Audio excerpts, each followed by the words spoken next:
Professor साहब सामने देखो चलिए भाई स्टूडेंट ऑर्गेनाइजेशन के जोनल प्रधान ने अमृतपाल सिंह डाली जी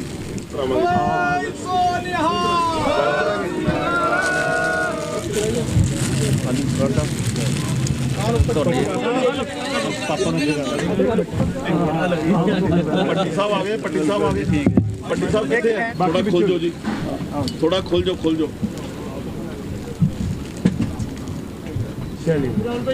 जो बोले सो निहाल भारतीय जनता पार्टी। मैंने बार बार ये कहा है कि भारतीय जनता पार्टी में इस तरह की परंपरा नहीं है कि हम पहले मुख्यमंत्री के चेहरे देख करके चेहरों के ऊपर चुनाव लड़ें। भारतीय जनता पार्टी, मेरी बात तो पूरी कर लेना चाहिए। भारतीय जनता पार्टी जब कभी भी लंबे समय के बाद चुनाव लड़ती है या लंबे समय के बाद सरकार बनाने की अपेक्षा के साथ में चुनाव लड़ती है, जहां स्थापित सरकार है वही सरकार वापस जो है चुनाव के मैदान में जा रही है, तब शायद कहीं ऐसी परिस्थिति हो सकती है कि चीफ मिनिस्टर का चेहरा डिक्लेयर किया गया होगा। अन्यथा 25 साल बाद में जब उत्तर प्रदेश में हम सरकार बनाने के लिए पिछली मर्तबा चुनाव लड़ रहे थे, तब क्या आप में से किसी ने कल्पना की थी कि योगी आदित्यनाथ भारतीय जनता पार्टी के मुख्यमंत्री के चेहरे होंगे? अभी हाल ही में आसाम के चुनाव में भारतीय जनता पार्टी की सरकार थी, 5 साल से सरकार काम कर रही थी, सर्बानंद सोनोवाल साहब उसके मुख्यमंत्री थे। लेकिन 5 साल बाद में जब हम चुनाव में गए थे, तब क्या हमने घोषणा की थी कि हम कौन सी पार्टी, हमारा जो है मुख्यमंत्री का दावेदार कौन होगा? भारतीय जनता पार्टी में एक स्थापित परंपरा है, चुनाव के बाद विधायक दल अपना नेता चुनता है और साथ ही साथ में पार्लियामेंट्री बोर्ड उसके ऊपर मोहर लगाता है।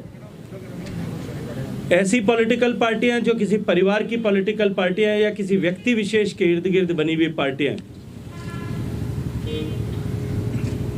वो अपनी सुविधा के अनुसार इस तरह के निर्णय सामान्यतया करती हैं। मैं तो आप सब मित्रों के माध्यम से केजरीवाल साहब से पूछना चाहता हूं कि 7 दिन बाद में ऐसे कौन से पंडित ने आपको मुहूर्त बताया कि उस दिन बताने पर चुनाव में आपको लाभ होने वाला है? या कम से कम केजरीवाल साहब से आप सब मित्रों को यह जरूर प्रश्न करना चाहिए कि अब इनके पास ऐसी कौन सी मजबूरी आकर के खड़ी हुई है, किस लाभ की अपेक्षा से वो अब 7 दिन बाद में हम चेहरा घोषित करेंगे ऐसा घोषणा कर रहे हैं। भारतीय जनता पार्टी में न इस तरह की पद्धति है, न इस तरह का विचार है, न इस तरह का कोई काम होगा। हम सब मिलकर के पंजाब में कमल खिलाने के लिए सामूहिक रूप से सब मिलकर के प्रयास कर रहे हैं। जब कमल खिलेगा तब निश्चित रूप से सारे विधायक मिलकर के स्थापित परंपरा के हिसाब से मुख्यमंत्री के चेहरे का चुनाव करेंगे। मैंने पहले भी ये कहा है कि किसी लीडर ने या किसी व्यक्ति ने अपने राय ऐसा दी होगी। मैंने कहा कि जब चेहरा डिक्लेयर नहीं होता तब जाति या समाज ऐसा डिक्लेयर करना इसकी संभावना नहीं होती।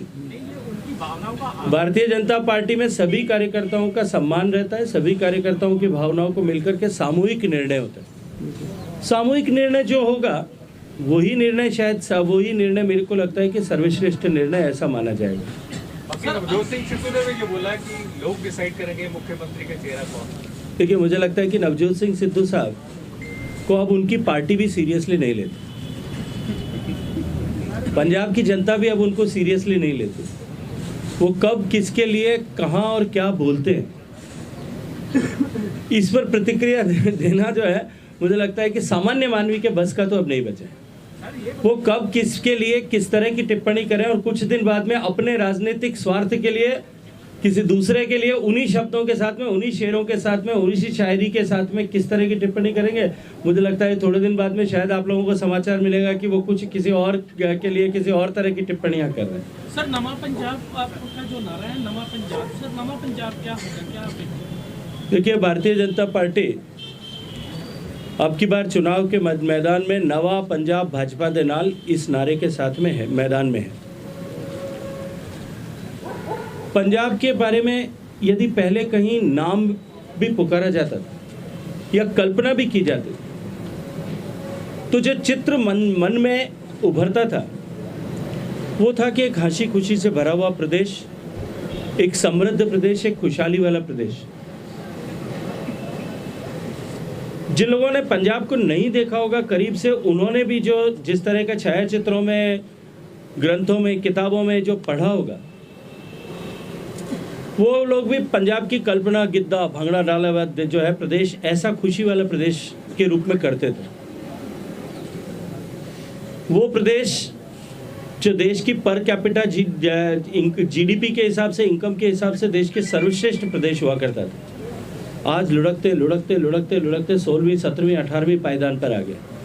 जीएसडीपी ग्रोथ की दृष्टि से, स्टेट जीडीपी ग्रोथ की दृष्टि से आज देश के 33 प्रदेशों में मणिपुर से जस्ट ऊपर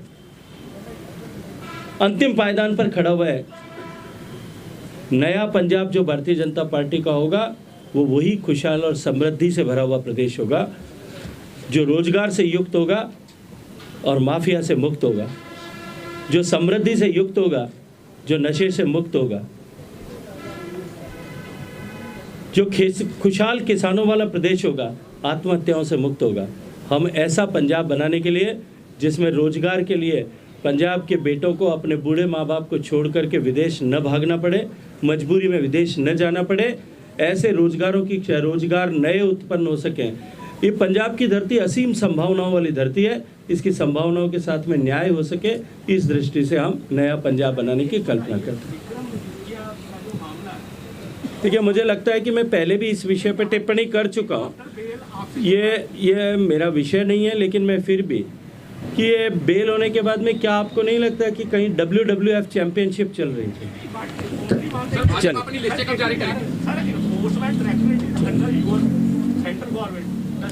देखिए,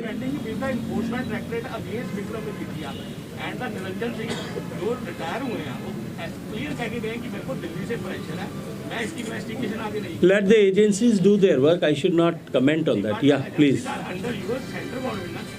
हाँ, आप कुछ पूछ रहे थे भाई साहब। भाजपा अपनी लिस्ट में उम्मीदवारों की कब जारी करेगी? देखिए, थोड़े से दिन इंतजार करिए, बहुत जल्दी होने वाला है, प्रक्रिया प्रारंभ हो गई है। भारतीय जनता पार्टी में कार्यकर्ताओं की राय से निर्णय होता है। जलंधर में पुराने सर यार, मेरे प्रश्न का जवाब तो दे देना भैया, एक साथ 3-4 पहले या तो पूछ लो तो मैं 4 एक साथ जवाब दूं। भारतीय जनता पार्टी एकमात्र पॉलिटिकल पार्टी है, शायद आप लोगों ने बहुत सारे पॉलिटिकल पार्टीज के लीडर्स के साथ में आप इंटरेक्ट करते होंगे।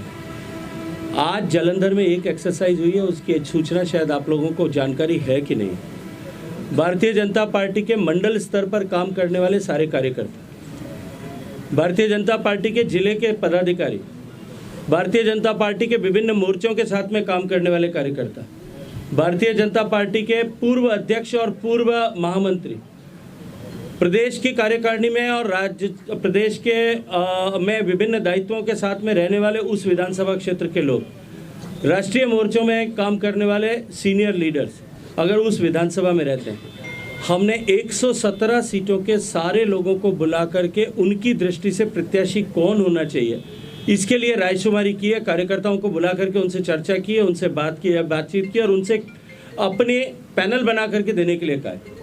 पूर्ण रूप से लोकतांत्रिक पद्धति से कौन कैंडिडेट सर्वश्रेष्ठ हो सकता है, कार्यकर्ताओं का फीडबैक लेकर के, और वो एक्सरसाइज चल रही है, उसी के आधार पर अपने कैंडिडेट्स का निर्णय होगा। सर, जो किसानों का रोष है आपकी पार्टी के प्रति, उसके लिए आपकी क्या रणनीति होगी? चलिए, रोष मुझे लगता है कि जिस दिन माननीय प्रधानमंत्री जी ने बड़ा दिल दिखाते हुए